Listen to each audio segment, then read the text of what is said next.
PTF and Mikee P in the Money Media YouTube channel coverage of the Triple Crown Preps continues. We head to Oaklawn for the Southwest Stakes.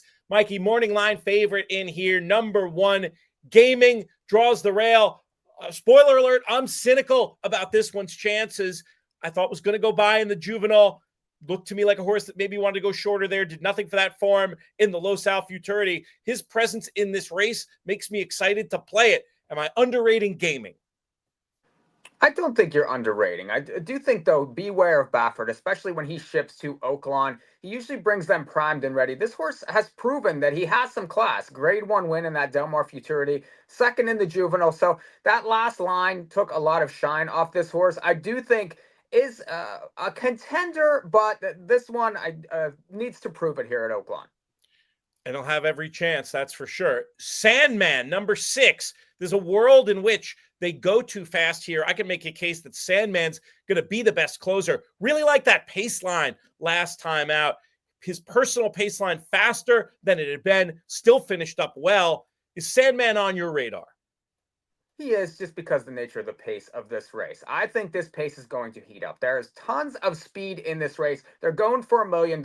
You have some apprentice jockeys in here. So horses are going to go. This horse is a closer. He's going to sit and make his run. He improved last time getting over the Oaklawn service, improved that buyer. So this horse is going to get a setup in this race. I do think he fits, and I think he needs used. I'll put in a quick house ad for the In the Money Media YouTube channel. We've got our top 10 videos coming back. We're going to do the produced versions like last year. First one's going to drop next week. We've got Erik doing a great job helping us out with our official top 10. I've also been working on an unofficial top 10 on the In the Money Plus side. And In the Money Plus is a place you can subscribe, inthemoneypodcast.com/plus, to get all manner of extra content from us. High up on my list is Patch Adams. He's number 7 in the Southwest. Brad Cox, a trainer I trust to get one to make that transition from a 7-furlong test to a mile and a 16th. This one has shown signs of brilliance. Looks like he's improving all the time. Gosh, at 5-2, I would sign up for that in a heartbeat. Will we get that price on Patch Adams, Mikey? And what do you think of his chances? I don't think you'll get that price. I do think he'll be under 2-1 in this race. I don't think he'll be under even money. It'll be somewhere in between 1 and 2-1, I think, in here. But he has a lot of shine to him. He has a lot of potential coming off that 98 figure, that blowout win at Churchill in that allowance race on that Stars of Tomorrow card. So this horse has all the potential in the world. He's speedy, stretches out, has the pedigree, the connections. There's so much to like about this one. You have Flavien Prat, and no one is riding better than he is right now. So lots of positives, but this is a step in class here now. He's going to need to prove himself and show that figure is legitimate. We were talking offline, too, about the runbacks from that 7-furlong test have not done well. Lots of figure regression. But I think he was kind of in a race of his own. I'm giving him full marks and following him in with great interest here. Another one in the betting on the morning line, number 8, American Promise. Was surprised to see this one listed as low as 6-1. Horse that showed speed, winning the maiden at the 6th time of asking last time. Very cool pedigree by Justify out of a Tappet Dam. Is this one a contender to you? No, this is another Lucas horse. And I like the Lucas horse last time we did a video. This horse has plenty of speed, but sloppy track that day, was able to dictate that race. The figure came back fast, but I do think that the trip this horse got, the way the track played that day, benefited.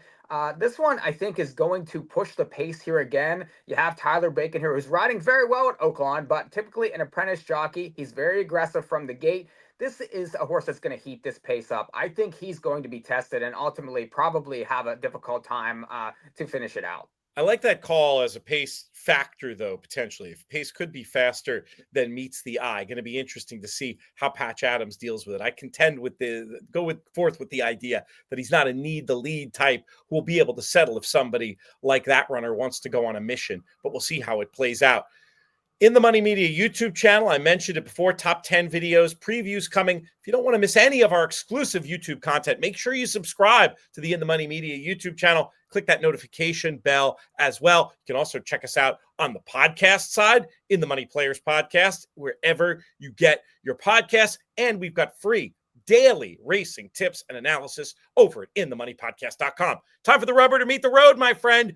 Who's your selection in this race? And feel free to throw in something at another, I don't know, maybe you're picking a price in here, but feel free to give any additional thoughts you might have in terms of interesting contenders that might be a number.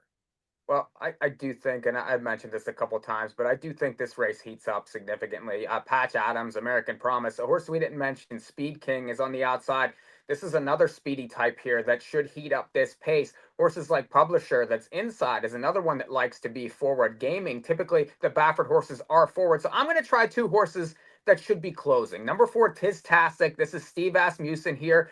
Has raced in the Street Sense, in the Kentucky Jockey Club. This horse has made moves in those races. His figures are improving. I do think he's a grinding type, but that might suit this race because with the pace heating up, he can prove to make an early move and then maybe grind to the wire. So Tiztastic, 10-1 morning line for Asmussen, I think has a chance. And then an even bigger price here that could be, needs to improve, needs to class up the 3, Monet's Magic, 15-1 morning line, Ben Colebrook. If you watched that last race last time at Oaklawn, December 29th, was green, sloppy track, but flew late to win. I do think he's a closer. I think he's improving. He's interesting, and he's going to be a big price. So with this hot pace, give me Tiztastic, give me Monet's Magic in this Southwest. Very creative, and it wouldn't be the first time you've given us nice priced winners, whether it was here on the YouTube channel or over on the audio side. I am comparatively very, very dull. Patch Adams is the selection for me. I want to see if this one can continue to deliver on the hype. That was such a huge step forward last time, and these progressive types in the right hands, sometimes you just don't know how much improvement there might be for a runner like that. Sandman is the closer that I like to come running and go with him, complete that exacta, or run in for third. We'll see how it works out on Saturday. We'll see elsewhere on the In the Money Media YouTube channel. Make sure you check out all our coverage of Pegasus weekend. We've got so much stuff for you. There'll be a landing page on Saturday morning over at inthemoneypodcast.com to check that out. Or you can sign up for our free newsletter, inthemoneypodcast.com/email.